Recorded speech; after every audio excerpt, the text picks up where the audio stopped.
Hi ನಮಸ್ಕಾರ.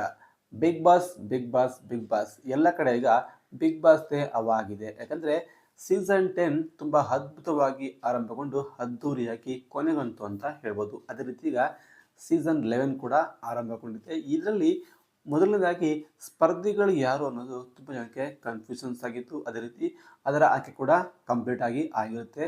But ಆದರೆ ಇಲ್ಲೇನೇನಪ್ಪ ಅಂದರೆ ಇಲ್ಲಿ ಹ್ಯಾಂಕರ್ ಚೇಂಜ್ ಆಗ್ತಾರೆ ಅನ್ನೋ ರೀತಿ ಪ್ರತಿಯೊಂದು ಕಡೆ ಆಡ್ತಾ ಇತ್ತು. ಅಂದರೆ ಸುದೀಪ್ ಸರ್ ಎಲ್ಲ ಬೇರೆ ಯಾರು ಬರ್ತಾರೆ ಅನ್ನೋ ರೀತಿಯಲ್ಲಿ ಎಲ್ಲ ಕಡೆ ಆಡ್ತಾ ಇತ್ತು. ಅದಕ್ಕೂ ಕೂಡ ಒಂದು ಒಂದು ಪ್ರೋಮೋನ ಬಿಡುಗಡೆ ಮಾಡೋ ಮುಖಾಂತರ ಈ ಒಂದು ಸುದ್ದಿಗೆ ಒಂದು ಸ್ಟಾಪನ್ನು ಇಟ್ಟಿದ್ದಾರೆ. ಈಗ ಪ್ರತಿಯೊಬ್ಬರಿಗೂ ಕೂಡ ಒಂದು ಕಾಡುವ ಪ್ರಶ್ನೆ ಏನಪ್ಪ ಅಂದರೆ ಬಿಗ್ ಬಾಸ್ ಸೀಸನ್ 11 ಎಲ್ಲಿ ನಡೆಯುತ್ತೆ ಅಂತ. ಅದೇ ರೀತಿ ಬಿಗ್ ಬಾಸ್ ಸೀಸನ್ 10 ಎಲ್ಲಿ ಆಗಿತ್ತು? ಬೆಂಗಳೂರಿನ ಹೊರವಲಯದ ರಾಮವಳ್ಳಿಯಲ್ಲಿ ಆಗಿತ್ತು.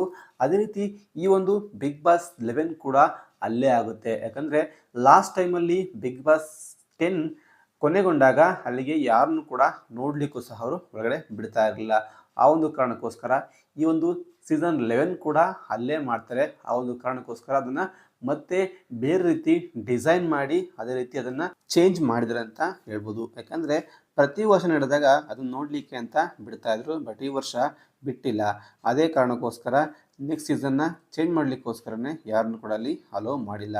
ನೀವೇ ಆದರೂ ಆ ಒಂದು ಲೊಕೇಶನ್ಗೆ ಹೋಗ್ಬೇಕಂದ್ರೆ ಬೆಂಗಳೂರಿನ ಹೊರವಲಿರ್ತಕ್ಕಂಥ ರಾಮವಳ್ಳಿ ಹತ್ರ ಅದು ಆ ಒಂದು ರೆಸಾರ್ಟ್ ಇದೆ. ಆ ರೆಸಾರ್ಟಲ್ಲಿ ಈ ಒಂದು ಬಿಗ್ ಬಾಸ್ ಸೀಸನ್ 10 ಮತ್ತು 11 ಕೂಡ ಸೆಟನ್ನು ಅಲ್ಲೇ ಕೂಡ ಹಾಕಿದ್ದಾರೆ. ನೀವು ಕೂಡ ಹೋದರೆ ಹೊರಗಡೆ ಬಿಡೋದಿಲ್ಲ. ಬಟ್ ಹೊರಗಡೆಯಿಂದ ಈ ರೀತಿ ಒಂದು ಗೇಟ್ ಸಿಗುತ್ತೆ. ಅದಾದಮೇಲೆ ಹೊರಗಡೆಯಿಂದ ನೀವು ಕೂಡ ಆ ಒಂದು ಶೆಡ್ನ ಕೂಡ ನಾವು ನೋಡ್ಕೊಂಡು ಬರ್ಬೋದು ಅಷ್ಟೇ. ವಿಡಿಯೋ ಇಷ್ಟ ಆಗಿದ್ರೆ ಲೈಕ್ ಮಾಡಿ, ಶೇರ್ ಮಾಡಿ, ಸಬ್ಸ್ಕ್ರೈಬ್ ಮಾಡ್ಕೊಳ್ಳಿ. Thank you.